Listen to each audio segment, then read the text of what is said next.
wala naman pala eh. Isang malaki ang katawan, walang utak. Mga kababayan, pangangatwiran ba ito ng may isip? Na ganyan no, kabang-kaba na si Tililing, alam niya na magiging impyerno ang buhay niya pag nanalo si Inday. Mga kababayan, ganyan ba ang gusto nyong pananaw ng isang leader ng bansa? Yung mapaghiganti? Ganyan ba, mga kababayan ko? Alam niyo mga kababayan, kung ganito lang ang utak ng mga tao nakakampi ni Sara Duterte ninyo, hindi nakakapagtaka na ang mangyayari sa bansang ito ay ano, abay wala na hong katahimikan, baka mag-civil war na. Maniwala kayo mga kababayan ko kung ganyang klase tingnan nyo yung mga alagad, ganyan mag-isip, walang pagmamahal kung hindi ang iniisip yung makakasama lang sa kapwa. Hindi po nila iniisip ang pagpapatawad, hindi po nila iniisip ang magpagkakaisa, kundi lalong pagkakawatak-watak. Kita nyo, mga kababayan? Tama mali!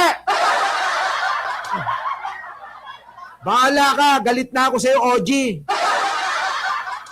Anong Lenny Trillanes kami? Ay nako, ibabash ko na siya ngayon.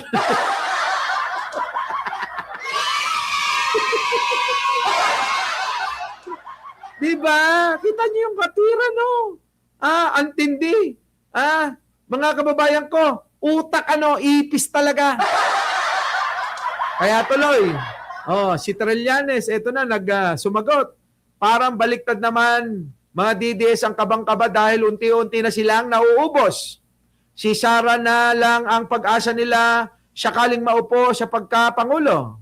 Kay Sara Duterte nakasandal ngayon ang mga pugante, tama, gaya nila Roque, Ko, Bantag at kasalukuyang pinaghanap ngayong sinabato, drug lord na si Michael Yang at marami pa.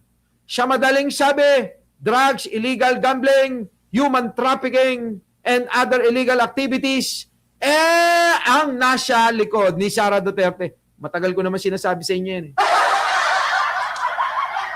Diba no sabi ko sa inyo, lahat ng kakampi ni Sara Duterte, kung hindi mga protector ng droga, kung hindi mga gambling lord, kung hindi mga tagapogo, kung hindi mga mga puro illegal ang ginagawa,